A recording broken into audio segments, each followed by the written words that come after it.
जय नेपाल सत्य सेवा सुरक्षणम प्रहरी कार्यक्रममा यहाँहरूलाई हार्दिक स्वागत छ।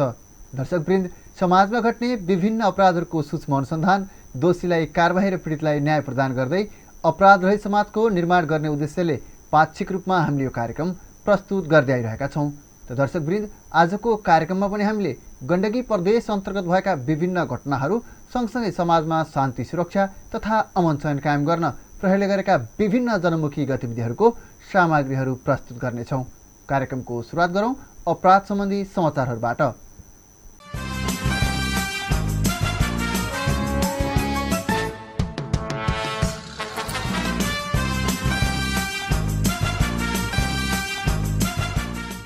लागु औषध नियन्त्रण ब्युरो शाखा कार्यालय पोखराबाट खटिएको प्रहरी टोलीले यही असार 30 गते कास्कीको पोखरा महानगरपालिका एक बगरबाट ठूलो मात्रामा लागु औषधसहित एकजनालाई पक्राउ गरेको छ।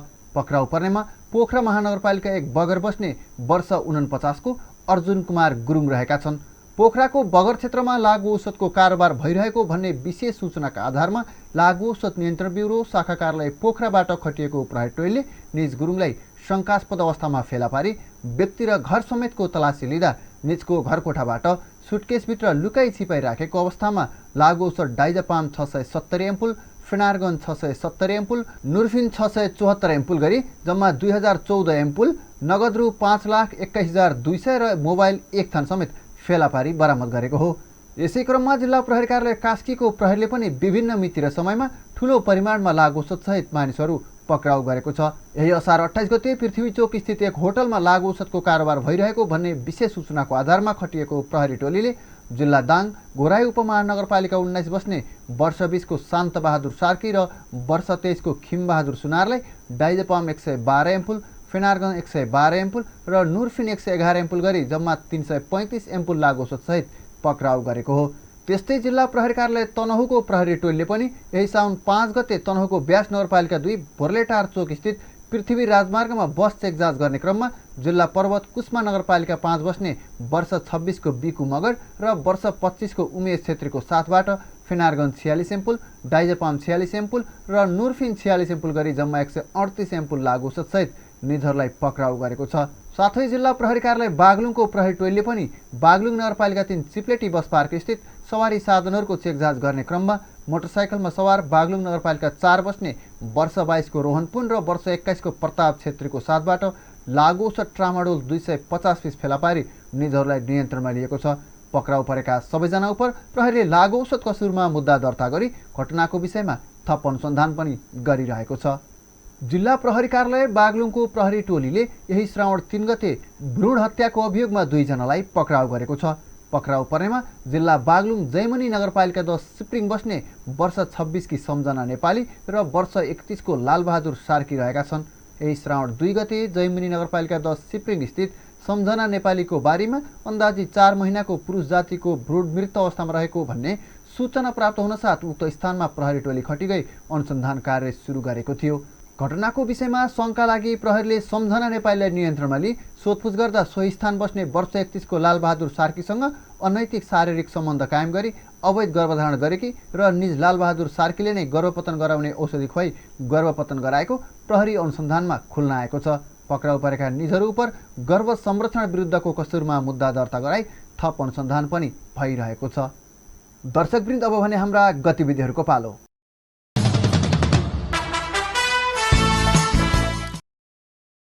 गण्डकी प्रदेश सरकारद्वारा गण्डकी प्रदेश प्रहरी कार्यालय तथा मातहतका प्रहरी कार्यालयहरूका लागि प्रदान गरिएका सवारी साधनहरू गण्डकी प्रदेश सरकारका मुख्यमन्त्री माननीय कृष्णचन्द्र नेपाली पोखरेलले प्रदेश प्रहरी प्रमुखलाई हस्तान्तरण गर्नुभएको छ।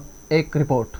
गण्डकी प्रदेश सरकारद्वारा गण्डकी प्रदेश प्रहरी कार्यालय तथा मातहतका प्रहरी कार्यालयहरूका लागि उपलब्ध गराइएका सवारी साधनहरूलाई यही साउन 7 गते गण्डकी प्रदेश सरकारका माननीय मुख्यमन्त्री कृष्णचन्द्र नेपाली पोखरेलले गण्डकी प्रदेश प्रहरी प्रमुख प्रहरी नायब महानिरीक्षक दिवेश लोहनीलाई एक कार्यक्रमका बीच हस्तान्तरण गर्नुभएको छ। प्रदेश अन्तर्गतका प्रहरी कार्यालयहरूलाई सवारी साधन तथा अन्य भौतिक स्रोत साधनहरूमा आत्मनिर्भर बनाई छिटो छरिदो एवं प्रभावकारी प्रहरी सेवा प्रवाहमा सहजता प्रदान गर्नुका साथै आम नागरिकमा शान्ति सुरक्षा तथा अमन चयनको प्रत्याभूति दिलाउन गण्डकी प्रदेश सरकारद्वारा प्रदेश प्रहरीलाई टाटा पिकअप भ्यान 4 थान र 1 थान बस हस्तान्तरण गरिएको छ। कार्यक्रमकै अवसरमा गण्डकी प्रदेश प्रहरी प्रमुख प्रहरी नायब महानिरीक्षक दिवेश लोहनीले प्रदेश प्रहरी संरचना तथा प्रशासनिक गतिविधि, प्रहरी कार्य तथा शान्ति सुरक्षाको अवस्था, विपद व्यवस्थापन तथा कोभिड-19 व्यवस्थापन, अपराध नियन्त्रण तथा अनुसन्धान, भौतिक संरचनाको अवस्था, सुरक्षा चुनौतीहरू साथै प्रदेश सरकारसँगको समन्वय र अपेक्षाका विषयमा प्रस्तुतिकरण मार्फत माननीय मुख्यमन्त्री कृष्णचन्द्र नेपाली पोखरेललाई जानकारी गराउनु भएको थियो। कार्यक्रमलाई सम्बोधन गर्दै माननीय मुख्यमन्त्री कृष्णचन्द्र नेपाली पोखरेलले सरकारको सफलता र असफलताको आधार नै शान्ति, सुव्यवस्था र सुशासन भएको बताउँदै प्रदेश अन्तर्गत प्रहरीलाई चुस्त दुरुस्त, संगठित र सक्षम बनाउन प्रहरीको सबलीकरण अपरिहार्य रहेको र प्रदेश सरकार प्रहरीका समस्या समाधानका लागि दृढ रहेको बताउनुभयो। कार्यक्रममा गण्डकी प्रदेश सरकारका प्रमुख सचिव डाक्टर दामोदर रेग्मी, गण्डकी प्रदेश कानून सञ्चार तथा प्रदेश सभा मामिला मन्त्रालयका सचिव केदारनाथ शर्मा, गण्डकी प्रदेश प्रहरी कार्यालय तथा मातहतका विभिन्न प्रहरी कार्यालयका प्रमुख तथा अन्य अधिकृतहरूको उपस्थिति रहेको थियो। गण्डकी प्रदेश प्रहरी अस्पताल पोखरा र वडा प्रहरी कार्यालय बैदाम कास्कीको संयुक्त आयोजनामा यही साउन 1 गते पोखरा 17 छोरेपाटन स्थित रहेको मानव सेवा आश्रममा बृहत स्वास्थ्य परीक्षण तथा खाद्यान्न वितरण कार्यक्रम सम्पन्न भएको छ। प्रहरी कर्मचारीहरूको यथाशक्य आर्थिक सङ्कलनबाट गरिएको उक्त कार्यक्रममा वडा प्रहरी कार्यालय बैदामका प्रमुख प्रहरी नायब उपरीक्षक चिनीमाया तामाङ लगायत प्रहरी कर्मचारीहरू र गण्डकी प्रदेश प्रहरी अस्पताल पोखराका डाक्टर, प्रहरी नायब उपरीक्षक नर्मन लामिछाने सहित 7 जना चिकित्सक टोलीको उपस्थिति रहेको थियो। कार्यक्रममा चिकित्सक टोलीबाट मानव सेवा आश्रममा रहेका महिला, बालबालिका तथा वृद्ध गरी 113 जनाको स्वास्थ्य परीक्षण गरी 1 लाख बराबरको औषधि वितरण गरिएको थियो। वडा प्रहरी कार्यालय बैदाममा कार्यरत प्रहरी कर्मचारीहरूबाट रकम सङ्कलन गरी 77,000 रुपैयाँ बराबरको खाद्यान्न सामग्री खरिद गरी उक्त मानव सेवा आश्रममा वितरण समेत गरिएको थियो। गण्डकी प्रदेश अन्तर्गत ट्राफिक व्यवस्थापनका विषयमा प्रहरीले गरिरहेका विविध गतिविधिहरू समेटिएको एक रिपोर्ट अबको पालोमा। शहरी क्षेत्रमा दिन प्रतिदिन बढ्दै गएको जनसङ्ख्या तथा सवारी चाप, सवारी व्यवस्थापनमा प्रविधिको अभाव, सीमित साँघुरा सडकहरू, सवारी नियम तथा ट्राफिक सङ्केत सम्बन्धी सडक प्रयोगकर्ताहरूमा रहेको ज्ञानको कमी र भएकाहरूबाट समेत ट्राफिक नियमको उल्लङ्घन गर्ने प्रवृत्तिका कारण यस्ता स्थानहरूमा ट्राफिक व्यवस्थापन गर्ने कार्य जटिल एवं चुनौतीपूर्ण बन्दै गएको छ। यसको प्रत्यक्ष प्रभाव रहेको गण्डकी प्रदेशमा पनि शहरी विकासको अनुपातमा सडक विस्तार र सडक पूर्वाधारहरू निर्माण हुन नसक्नु, सार्वजनिक यातायात क्षेत्रमा अस्वस्थ एवं अवैज्ञानिक प्रतिस्पर्धा रहेका कारण सवारी तथा ट्राफिक व्यवस्थापनमा चुनौती थपिँदै गएको छ। चुनौती र महामारी जस्तोसुकै किन नहोस्, नेपाल प्रहरी जनताको सुख दुःखमा खटिरहने तथ्यको उदाहरण बनेको छ गण्डकी प्रदेशको ट्राफिक प्रहरी। कोरोना सङ्क्रमणको बेला तपाईको मास्क खै जस्तो प्रभावकारी कार्यक्रम सञ्चालन गरी फ्रन्टलाइनमा खटिएको ट्राफिक प्रहरीको निषेधाज्ञा कार्यान्वयनमा पनि उत्तिकै ठूलो भूमिका रह्यो। अक्सिजनको चरम अभाव होस् या अस्पतालमा बेडको अभाव, नेपाल प्रहरी जनताको साथमा नै रहेर हरपल सेवा गरिरहेको छ। कानुन कार्यान्वयनमा कठोरता, आचरण र व्यवहारमा शिष्टता, सडक सुरक्षामा प्राथमिकता, प्रदूषण मुक्त र प्रविधियुक्त ट्राफिक व्यवस्थापन जस्ता मूल नाराहरू लिएर देश र जनताको सुरक्षामा लागि परेको ट्राफिक प्रहरीलाई न घाम, न पानी, न कोरोना जस्तो महामारीले सेवा गर्नबाट रोक्यो। सामान्य होस् या विशेष परिस्थिति, ट्राफिक प्रहरीले सवारी व्यवस्थापन गरी विद्यमान नियमको पालना गराउनु साथै सवारी नियम उल्लङ्घनकर्ताहरूलाई जरिवाना गराउने, सडक दुर्घटनाको प्रभावकारी अनुसन्धान, घाइतेको उद्धार गरी पीडितलाई न्यायमा सहजीकरण गरेकै हुन्छ। पहाडी इलाकामा खनिएका बाटोहरूमा गइरहने पहिरो व्यवस्थापन, राजमार्गमा बाढीले पुर्याउने असर लगायतलाई समयमा नै हटाई पुनः सञ्चालन गर्नमा पनि गण्डकी प्रदेश प्रहरी र ट्राफिक प्रहरी अब्बल छन्। नेपाल प्रहरीले देशभर लागू गरेको समुदाय प्रहरी साझेदारी अभियान, गण्डकी प्रदेश प्रहरीले सञ्चालन गरेको यात्रु र चालकसँगै 1 मिनेट जस्ता कार्यक्रमले गण्डकी प्रदेशभरिको ट्राफिक व्यवस्थामा बृहत परिवर्तन ल्याएको छ। सडक र सवारी क्षेत्रमा यस्ता कार्यक्रमहरू अत्यन्तै सान्दर्भिक पनि देखिन्छन्। गण्डकी प्रदेशभर सवारी यात्रुहरूको आवागमन व्यवस्थापनका क्रममा आम नागरिकहरूसँग गरिने व्यवहारलाई मर्यादित र पेशागत आचरण कायम गर्दै सेवा प्रवाह गरिरहेको छ। गण्डकी प्रदेश ट्राफिक प्रहरी कार्यालयले विगत 1 वर्षदेखि नै आम नागरिकहरूसँग र सवारी चालकहरूसँग ट्राफिक प्रहरीको व्यवहार सभ्य, सुसंस्कृत र सवारी चालक मैत्री हुनुपर्छ र ट्राफिक प्रहरीको व्यवहार चाहिँ राम्रो हुनुपर्छ भन्ने कुरालाई पहिलो प्राथमिकतामा राखेर काम गरिरहेको छ। कोरोना महामारीको विषम परिस्थितिमा पनि अग्रपङ्क्तिमा खटिएको ट्राफिक प्रहरी संक्रमण पुनः फैलन नदिन आफू सुरक्षित भई आम नागरिकको स्वास्थ्य सुरक्षाका लागि अहोरात्र खटिरहेको छ। फ्रन्टलाइनरको रूपमा खटिएर आफू सुरक्षित रहने भन्ने एउटा आयाममा काम गरिरहेको छ भने दोस्रो खटिएर कोभिडबाट चाहिँ आम नागरिकहरू पनि सुरक्षित रहौँ भन्ने हिसाबले काम गरिरहेको छ।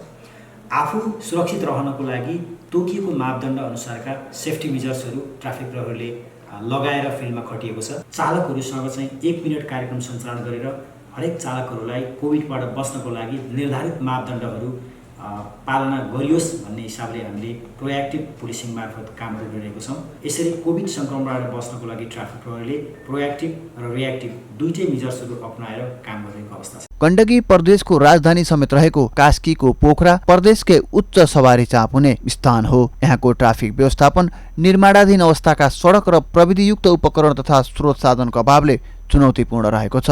हाम्रो सडकमा उपस्थिति त एउटा प्रमुख कुरा भइहाल्यो। त्यसपछि सँगसँगै हामीले सचेतनाका कामहरू गरेका छौँ। भर्खरै मात्रै हामीले पोखरा महानगरपालिकाको सहयोगमा सचेतनामूलक यो ट्राफिक दुर्घटना न्यूनीकरण गर्नको लागि विशेष गरी सडक दुर्घटना चाहिँ सानो सडक र ठुलो सडक जोडिएको ठाउँमा हुने भएको भएर सडक प्रवेश गर्ने ठाउँमा चाहिँ हामीले स्टप लुक एन्ड गोको चाहिँ एउटा सचेतनामूलक बोर्डहरू चाहिँ अधिकांश पोखरा महानगरभित्रका सडकहरूमा चाहिँ हामी राखेको छौँ। करिब 85 ठाउँमा चाहिँ हामीले यस्तो सडक बोर्डहरू राखेका छौँ। सबै सडक प्रयोगकर्ताले सडक र सवारी नियम पालना गरे मात्र यात्रा सुरक्षित रहन्छ। यसका लागि सरकारवाला सबै पक्षहरूको सहभागिता अपरिहार्य भइसकेको छ। तसर्थ आफ्नो जिम्मेवारीमा संवेदनशील भई ट्राफिक व्यवस्थापनलाई अझ प्रभावकारी बनाउन गण्डकी प्रदेश ट्राफिक प्रहरी कार्यालय लागि परेको छ। सडकमा ट्राफिक प्रहरीको परिश्रम हाम्रै लागि हो भन्ने मनन गर्दै ट्राफिक नियम र सडक अनुशासन पालना गरी सडक सभ्यताको विकास गर्नु हामी सबैको साझा दायित्व पनि हो। दर्शकवृन्द, अब भने तपाईँहरूको लागि हामीले तयार पारेको लागु औषध दुर्व्यसनी विरुद्ध एक जनचेतनामूलक भिडियो सामग्री प्रस्तुत गर्दैछौँ।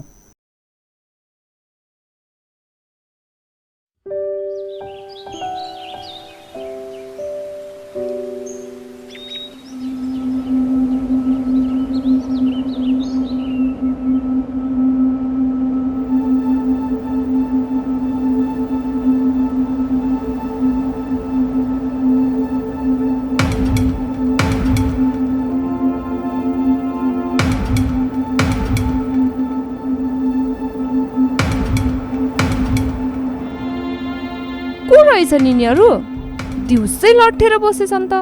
यिनीहरू ऊ त रातो कपाल बनाएका छन् नि, तिनी चाहिँ हाम्रो गाउँको मुखियाका एक्ला छोरा हुन्। अब हेर्नुहोस् न म्याडम, आफ्नो भविष्य उज्जवल पार्न रात दिन सृजनात्मक काम मात्र गर्नुपर्ने यिनीहरूका हातहरूले रात दिन सिरिन्ज र गाँजा चुरोट बाहेक अरू केही समात्दैन। अब त यिनीहरू लगभग अन्तिम चरणमा छन्। लागु औषधले यिनीहरूलाई जितिसकेका छ। सानैदेखि लागु औषध प्रयोग गर्न थालेछन् कि क्या हो? होइन म्याडम, यिनी यसरी बिग्रेको त पढ्नलाई सहर झरेपछि मात्र हो। त्योभन्दा पहिला त यिनी जस्तो ज्ञानी र असल केटा गाउँमा कोही थिएन।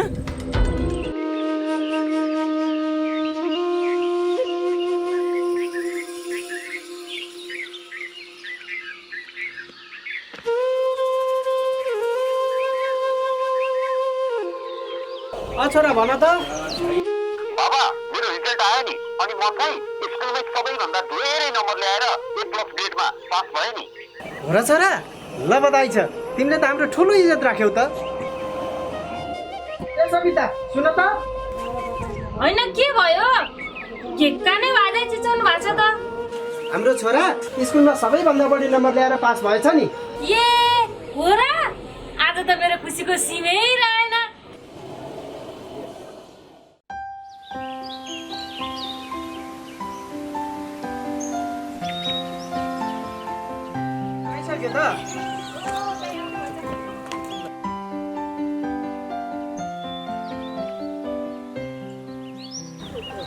नमस्कार है, नमस्कार मुखिया बा। नमस्कार। बधाई दिन आएको नि मुखिया बा हजुरलाई। छोरा त ए प्लस ल्याएर पास भएछ नि त। यो सबै हजुरकै गुण सरेको त हो नि मुखिया बा। होइन, बाबु पढाइमा पनि खुबै मेहनत गर्ने मान्छे हो, नतिजा नि राम्रै ल्याएछ। नमस्कार मुखिया बा, लागे म तल। एसई परीक्षामा उत्कृष्ट अङ्क ल्याउन सफल आशिष आफ्नो उच्च शिक्षाका लागि पोखरातर्फ प्रस्थान गरे।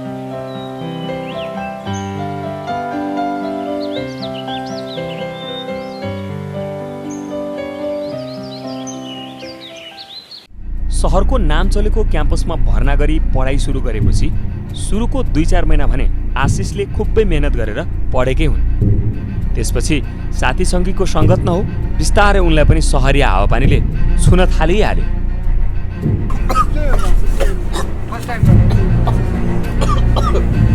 अनि त उनी पढाइभन्दा अन्य रमाइलोमै व्यस्त हुन थाले।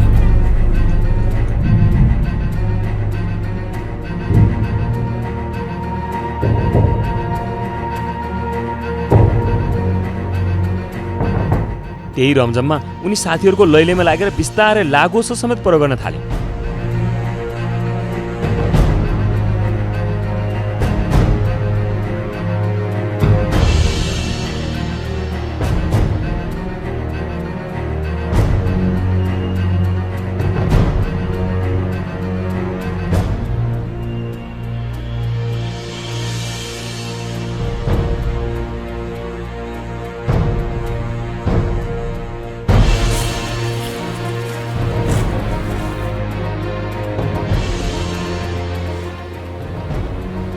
त्यसपछि त के को पढाइ, झन्झन उनी कुलतको दलदलमा फस्दै गए।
अब त उनलाई सामान्य खर्चले समेत पुग्दैन।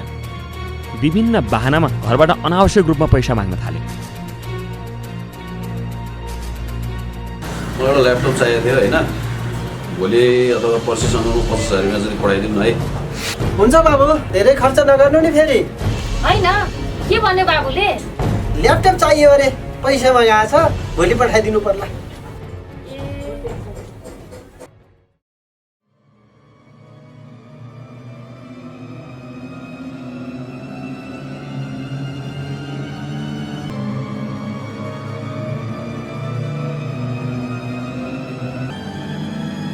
घरबाट पैसा आएपछि आशिष अब झन् धेरै लागुऔषधका अड्डाहरू धाउन थाले।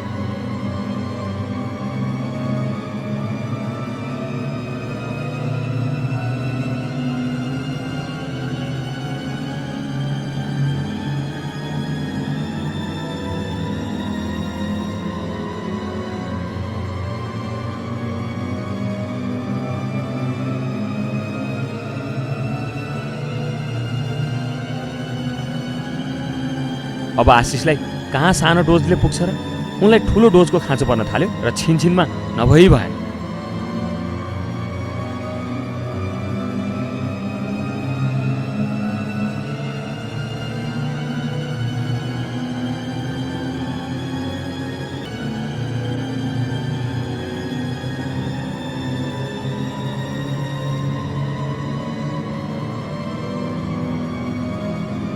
हामीले त तपाईँलाई यो विषयमा पहिला पनि जानकारी गराएकै हो, तर तपाईँहरूले विश्वास मान्नु भएन।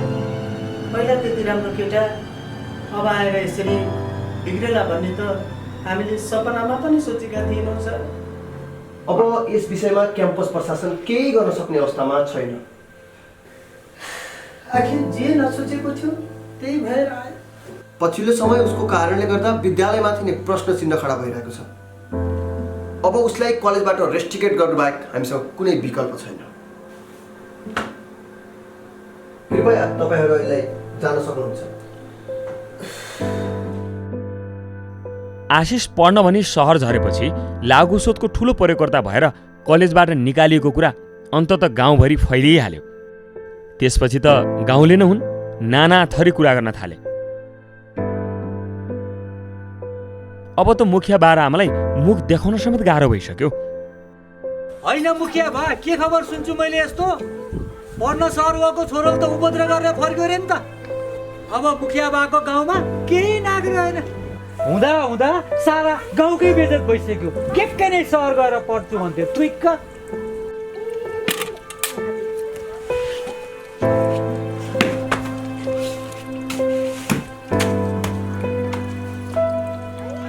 अब हामी कथाको पुनः सुरुको भागमा आइपुग्यौँ।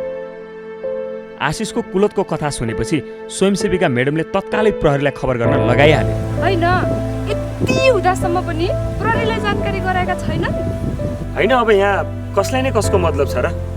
होइन, यसरी खुलेआम लागु औषध खाँदै बस्दा त समाजलाई ठुलो असर पर्छ नि। हामीले नै प्रहरीलाई खबर गर्नुपर्छ।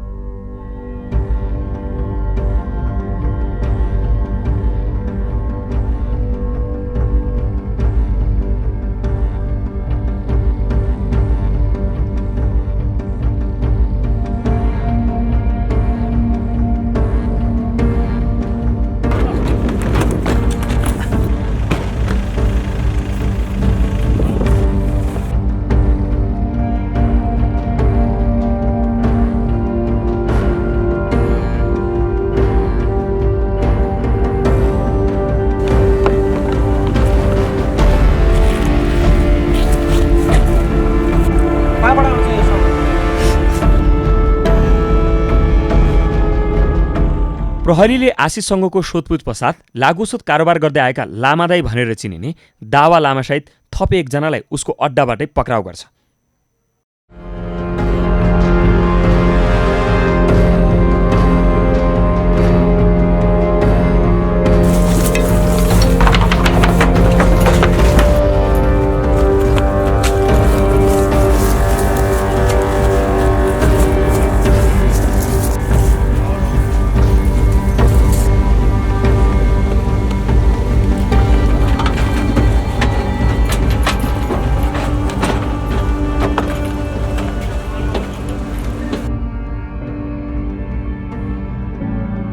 हेर्नुहोस्, यो तपाईँ हामी सबैको लागि दुःखको कुरा हो।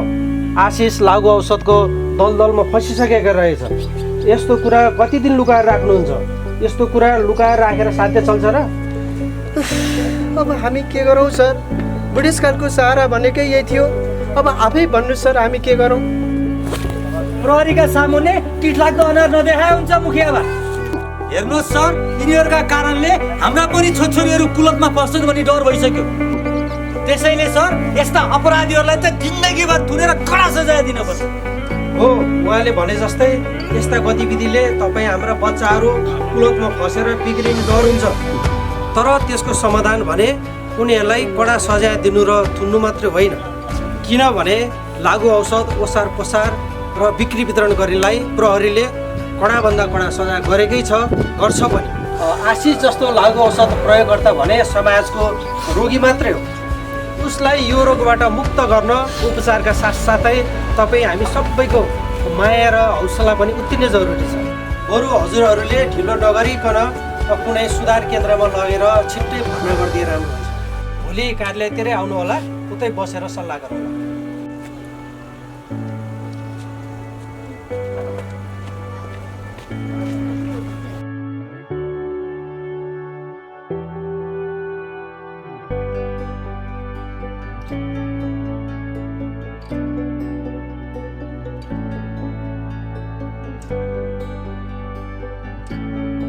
आजभोलि आशिष सुधार केन्द्रमा आफ्नो नयाँ जीवन बिताइरहेका छन्।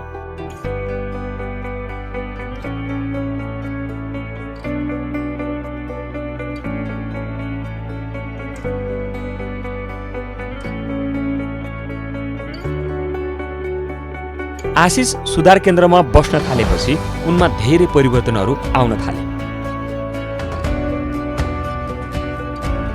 उनलाई बिस्तारै आफू अन्जानमै लागु औषध दुर्व्यसनमा फसेर ठूलो भूल गरेको महसुस हुन थाल्यो।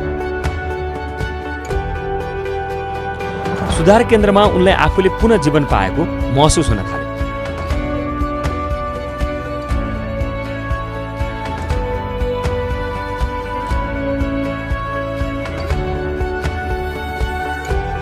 आशिषमा धेरै सकारात्मक परिवर्तन आएको देखेर मुखिया बाआमा समेत खुसी हुन थाले।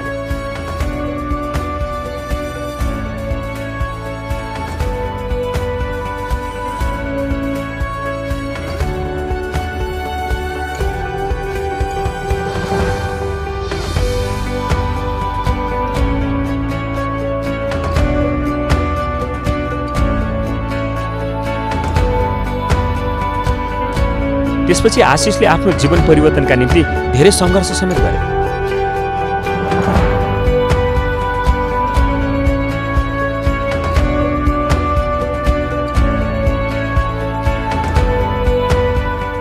आजभोलि उनी समाजमा स्थापित भइसकेका छन्।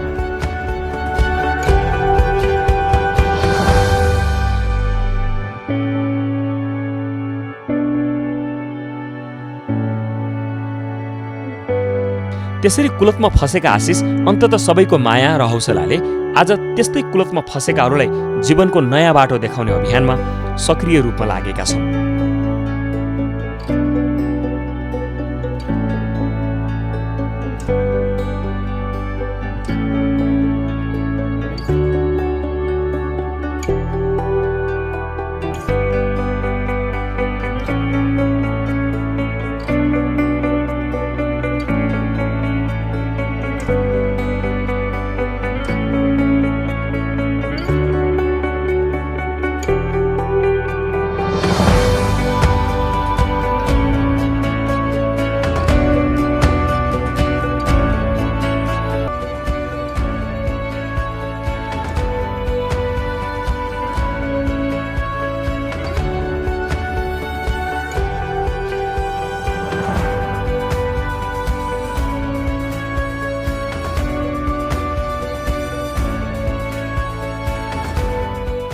हवस् त दर्शकवृन्द, आजको हाम्रो कार्यक्रम यति नै। तपाईँलाई हाम्रो कार्यक्रम कस्तो लाग्यो? कार्यक्रमबारे केही सल्लाह सुझाव भए हाम्रो इमेल ठेगाना gandagi_newsdesk@nepalpolice.gov.np मा लेखी पठाउनुहोला तथा केही घटना र सूचना भए नजिकको प्रहरी कार्यालय वा 100 मा फोन गरी जानकारी गराउनुहोला। जय नेपाल।